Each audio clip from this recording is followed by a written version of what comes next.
can you imagine being an employer calling someone like me into an interview and looking at my 15-page resume and saying, whoa, what the heck? 50 jobs in 50 states in 50 weeks?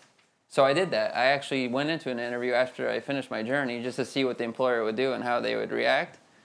And that's exactly what they did. They were like, what the heck? Why do you want to work here after experiencing so many different jobs and living in different states? Why do you want to end up here? And for how long? You know? so it was just kind of a trial to see what happens. So those are the kind of negative effects of having 50 jobs on your resume. No one can really take you serious. So basically, how I started was basically I took a trip to Florida, spring break vacation. And it wasn't from a job. It was actually taking a break from looking for a job. And I had like $100 left in my bank account, and just wanted to go and see what's out there in Florida. I've never been there. And I slept on the beach 2 nights, and I got caught by a security guard both nights. And I was sleeping on the lawn chair. And he asked me a pretty demoralizing question. And for a college graduate to hear about this, and very capable person of pretty much doing anything, he said, "Are you homeless?" He asked me that question, and I was like, what the heck? How can he think I'm homeless? I'm like, spent $150,000 on my education, and I have a pretty good background. And it kind of made me aware of like, wow, if I'm having the perception that I'm homeless, then there's something I need to change in my life. So the day before that happened, I was on a train, and I spoke to this guy next to me. He asked me what I do for a living. And I couldn't answer that straightforward because I failed 40 job interviews in my chosen field of economics. And I was volunteering as a coach at Northwestern University. I was volunteering as a coach at University of Virginia. I had no career path whatsoever, so I could not answer that question for him. So actually, surprisingly, a month later after that, I really was homeless. But this time I had the idea of working 50 jobs in 50 states. So I had absolutely no money. How am I going to get started? I rented a car. It was like $300, which I used credit card for the first time in my life. And lived in my car while I had this idea, and I was trying to figure out how am I going to make this happen. And you're probably wondering, why do I want to do 50 jobs in 50 states? Well, I'm a very curious person. And I called my project Living the Map. When I was a little kid, I used to stare at maps, kind of envisioning what different states were like, how different I would be if I grew up in these states, and along with that, different careers, what kind of opportunities I might have been missing on. Did I choose the right career path, economics anyways? No, it showed out that it turned out to not be true. So if I'm going to really understand America, it came clear to me to choose stereotypical jobs for each state. So I worked at the Mormon church in Utah. I worked as a rodeo announcer in South Dakota, a corn farmer in Nebraska. I was a park ranger in Wyoming, a logger in Oregon, border patrol agent in Arizona, meat packing in Kansas, making cheese in Wisconsin, which was the hardest job in America, hands down. Auto mechanic in Detroit, coal miner in West Virginia, and a high school football coach in Alabama. So that's really Experience America right there. So I'm from California, born and raised, and I felt like I was living in a bubble after experiencing all these types of jobs and cultures. So I started out in Utah, which I know none of you would like to move there because it's very hard to find alcohol. So I don't think that would be a good place for you to turn out. Then I went to Colorado, which is one of the healthier states because of the mountain region, the Rockies. But this was my first culture shock for me. You know, Americans, I'm sure you guys in England or wherever you guys are from are shocked with Scottish people or Northern Ireland. I was shocked with South Dakota. You know, I was at a rodeo. I was dressed up like a city boy, shorts and a T-shirt. And everyone looked at me like, who is this guy? And everyone had accents that I didn't really understand. And their lunch was just meat on a plate. There's no vegetables at all. Just like no sauce either. It's just like So as you see, everyone drives trucks. I had a Jeep, and that was the smallest of the vehicles. And you see these guys hanging out on the rails like this at the rodeo. And that was a very common thing that I noticed in the Midwest. You're either hanging out on a tractor tire like this or a hood of a car. And I was sitting in a restaurant with my employer, and this stranger comes up and leans on my on the chair, the booth of my where we were eating like this, and he was talking to me like he knew me for 20 years, like this. If this happened in New York or something, what the hell? Give me some space, and you probably have a fight or something. So I started to notice that these people are a lot more open to and trustworthy. And as I went to Minnesota, like my host families, I didn't mention that, but I found a host family in every state, and that was all based on fate. Mostly the employers would host me.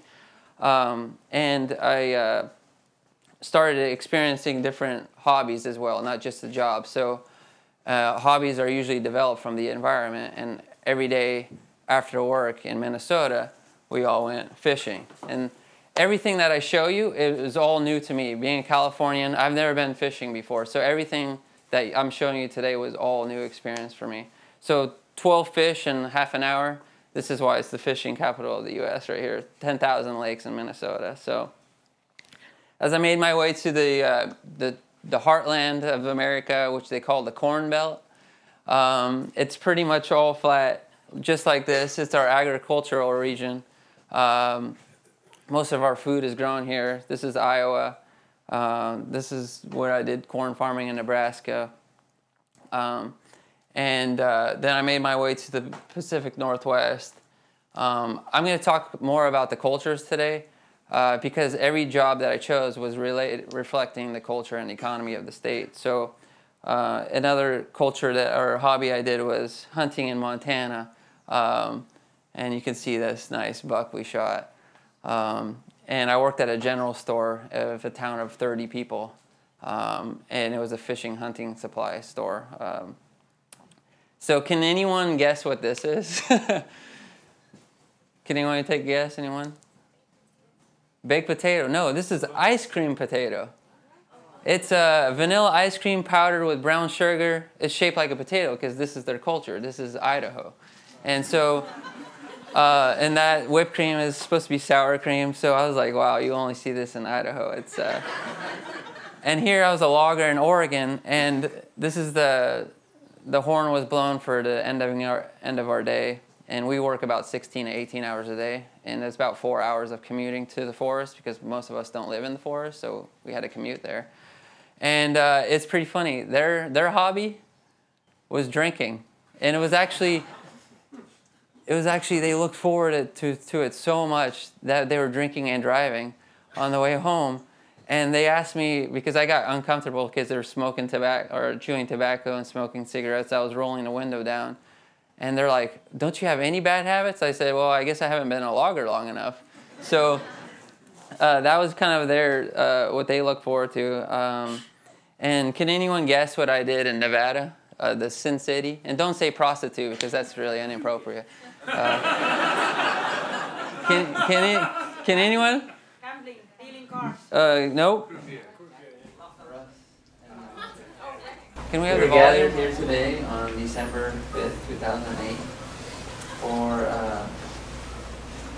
So yeah, I was a reverend at a wedding chapel, and yeah, I was ordained on the internet. It's actually pretty much anyone can get their license.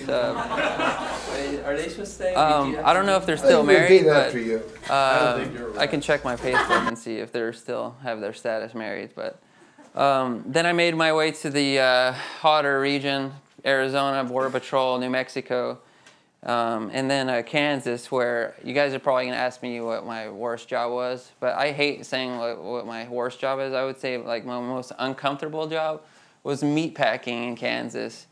It was pretty brutal. I didn't want to show any videos today, but to just see the animals being slaughtered firsthand and then skinned all by hand. It was a very small operation that did about like 8 livestock per day. And it was, you know, blood squirting on your face as you're grinding meat, and you're just like, and it's kind of interesting because for lunch we had hamburgers and stuff. So it was really hard to digest certain things. So as I made my way to the Missouri Valley and down to the south, Oklahoma and Texas, this is where we get most of our energy resources, natural energy resources, such as, coal plants are all over the Missouri Valley. You see pumping units all over Oklahoma and Texas. And I did petroleum engineering for Chevron in Houston. And there you see all the active platforms in the Gulf of Mexico. That's crazy. It looks like another state down there. And it's really interesting because Texas is, it's kind of a country of its own. And by this time I got used to seeing the American flag waving on everyone's rooftops. But this time I've seen the Texas flag waving everywhere, actually higher than the American flag. I don't even know if that's legal. So Texas is had a lot more pride than any other state I have seen, along with West Virginia. And they even named their restaurants Texadelphia. And it's not T-bone steak, but it has to be Texas T-bone steak. I'm surprised the state's not called Texas, Texas, because they always had to emphasize where we are. Then I started experiencing different foods, and as you go in the South, everything's fried. So none of these foods you'll find in California. Actually, it's kind of impossible to find any, even if you wanted to ship it over. I don't think they'll illegally allow it in. But fried catfish, hush puppies, broccoli with cheese, sweet tea was like water in the South. Cornbread, yeah, everything. I'm surprised they have fruit there. It kind of ruins the color of all the other brown food. But as you see, these are the people I worked with as a dietitian in Mississippi, and it's 30% classified as obese, and these people are about 300 pounds. And no, I didn't see any of them eating what they were preparing, so that was a surprise. This in turn became my favorite job. My background is athletics, and I'm pretty health conscious myself. And just seeing these people suffering in the poorest region of America, just because of what they have, everything's fried. And if you're gonna ask me my favorite job, this was probably the most what I'd be passionate about. So as I headed up north to Wisconsin, it was about a 1,200-mile drive. And these are very cold regions. I don't know how to convert the Celsius to Fahrenheit, but it was -6 degrees. I was sleeping in my car sometimes when I couldn't find a host until I met people. So as Jay mentioned yesterday, Detroit, the auto industry, that's what I did. I was an auto mechanic in Detroit. And it kind of trickled down to Indiana's culture, where you see the Indianapolis 500. I work on the pit crew down there. And when I first started, it took me about 12 seconds to change the tire. And then by the end of the week, it took me like 5.5. So big improvement. They even hired me as an alternative full-time if I wanted to. Actually, I forgot to mention, most of these jobs by the end of the week did hire me full-time, probably 95%. So I went into these jobs with no experience whatsoever. And I came out getting a job offer, so it's pretty amazing. And Indiana culture was kind of what really inspired me to do this whole thing, because when I first went there, I just saw all these rednecks four-wheeling, as you see here, grilling corn on the cob, shooting guns and all that. And I've never done any of that. And it's just really interesting that they're so inspired by motors and tires that I saw kids in the driveway fighting over whose turn it was to play with the wheelchair. It's like such a simple thing, and they're like, "Oh, it's my turn, it's my turn." It's like, it's just a wheelchair, people. And then I was a weatherman for NBC News in Ohio. It's the worst, most unpredictable weather because of the Great Lake. And as I made my way to Kentucky, she won't behind. Going about that far, you should feel 2 feet in the nose. Reach on in there. You're okay. You're not going to hurt anything. No, believe me, that foal's coming out of there. You're not going to do anything. Come on. Oh my God. You're okay. You're good. This is the most uncomfortable thing I heard done in my life. I gotta say. Doesn't get better than this in Kentucky at all.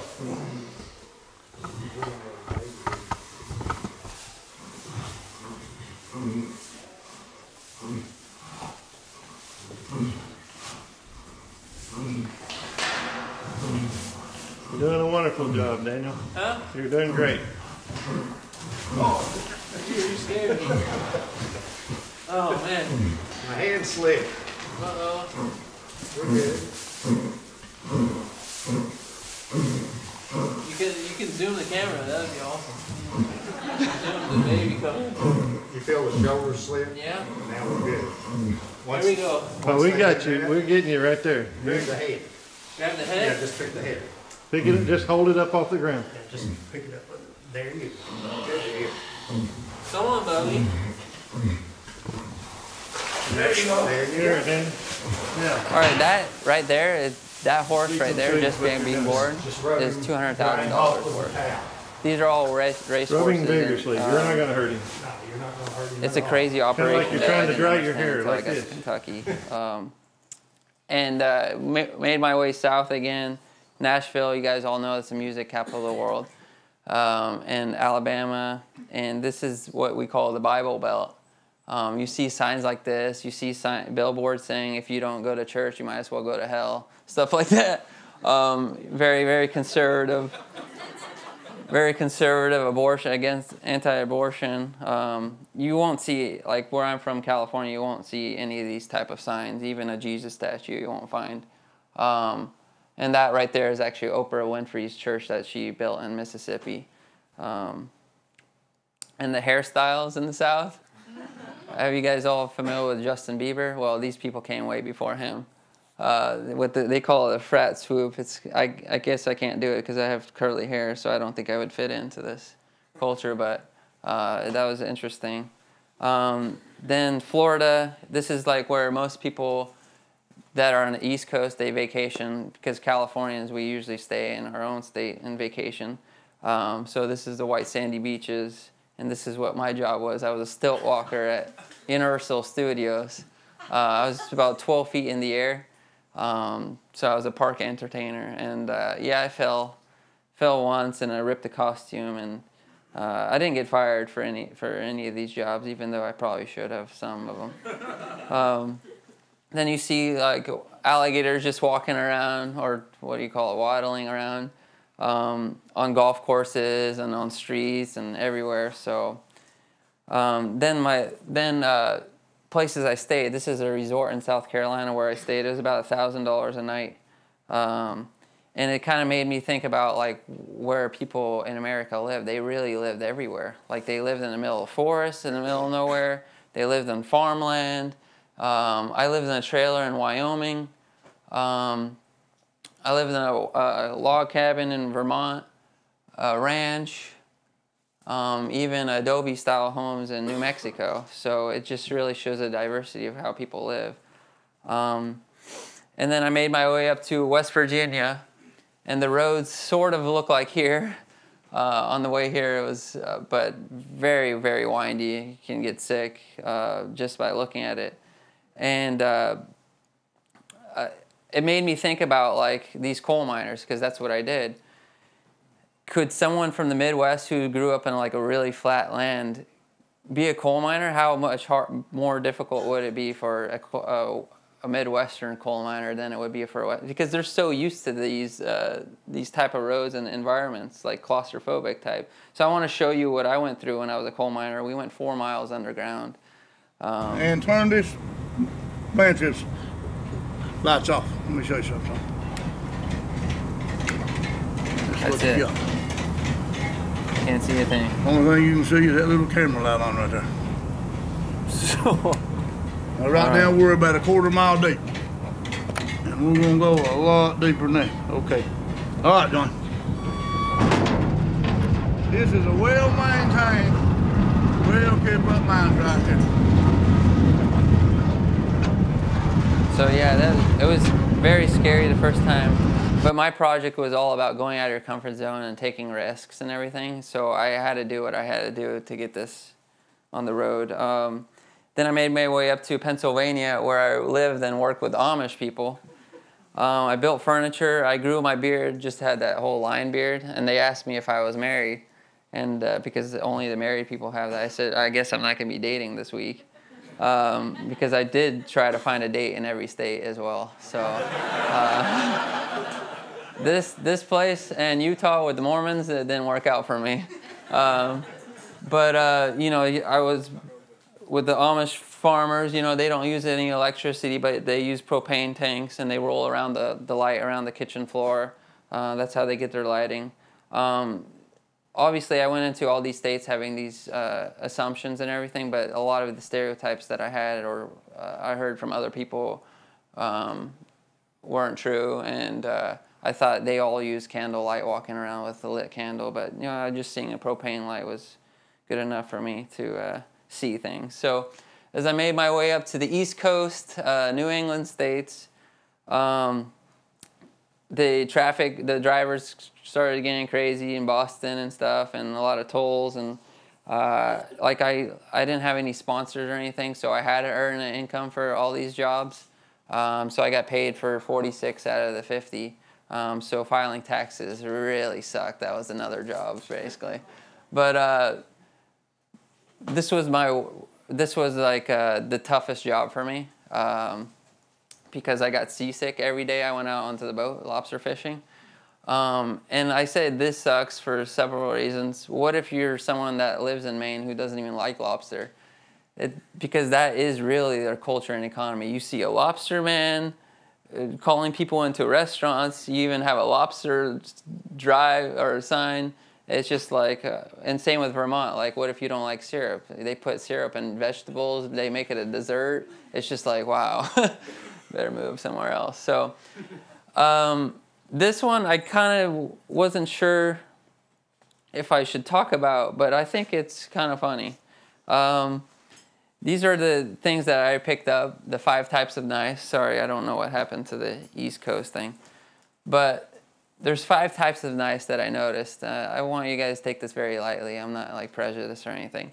But the religious types of knives, which I experienced with mostly the Mormons and Amish and stuff, is that they're so nice that like whatever God throws their way, they're humble, they feel blessed. And when I was working alongside of them, they were so nice. It didn't seem so real. It seemed like they were almost brainwashed or something. But and then the other type was Midwest, which is kind of genuine nice, which they're really open, honest, trustworthy. You know, like I said, they gave me a key to their house, and just really open, just nice because they want to be nice.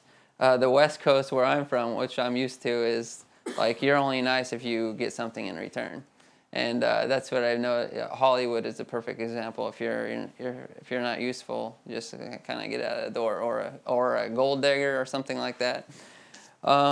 And the South is more like what I realized, that they're very proper. They look like they had a very good upbringing, trained to be nice and polite. And I noticed that when I was a high school football coach, after every sentence that I said, they always said, yes, sir, and stuff like that. But you never know what happens behind the scenes. And the East Coast, they're not nice at all. So, and it's kind of funny because I mean, I'm sure that's the stereotype you guys all heard too. Like New York is kind of rough people, and they swear all over the place on the trains, and they don't care about anybody. But I noticed when I was walking on the street in Mississippi, everyone said hi. Everyone says hi to you when you walk by strangers and stuff. And when I first walked by, I didn't say hi to anyone, and so they looked at me funny, like, how come that guy didn't say hi to me? And so I realized it's really awkward if you don't say hi in the South to a stranger. But in New York City, it's very awkward if you do say hi to someone. And so, like, I did try to say hi to someone on a train. They're like, who are you? Why are you talking to me? You know, it's just like, those are the kind of things I wanted to share with you. As I finished up my journey, Alaska, I did outdoor photography. Hawaii, I was a surfing instructor. In California, where I finished my home state, I worked at a winery. So what's next for me, which would be my big do, right now I'm working on setting up a semester program for colleges. It's called Semester of Careers. It's where to give kids or high school graduates this sort of exposure I got to help them narrow down a field of study. If I did this before I went to college, I wouldn't have chosen economics. I would have probably went into nutrition, or even being a meteorologist would have been a better way for me to go. So I think this exposure in terms of cultures also has helped me find a place where I'm happy living, and I'm living in Chicago now. And a lot of Californians are like, why would you move to Chicago? And a lot of my friends from California have never been to Chicago, so you can't really say, why would you, or ask that kind of question. So, and my big do for you guys is actually find something that's worth pursuing and go for it. Because when I came up with this idea, I never second-guessed myself once.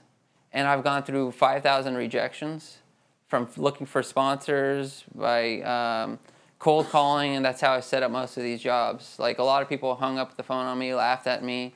Then even my parents, they did not believe in me at all. That's why I was like living in a rental car, you know. But now they're jumped on board, so it's kind of cool how you flip the script. But I do the same with the employers. I flip the script. All those employers who rejected me at first, they emailed me and said, wow, we made a bad decision, you know. So just go for what you're passionate about, which you guys heard before, but do something that you really don't second guess yourself. That's very important. And the small do is not as easy as it sounds, but finish something. Finish what you start. You know, there's a lot of times that people like come up with ideas, or they're working on their car and they do it only halfway through, and they say, oh, I don't have time for this anymore, or I'm over this. Well, you shouldn't have started in the first place. So I think for small do, finish something. For big do, do something that's worth it. Thank you.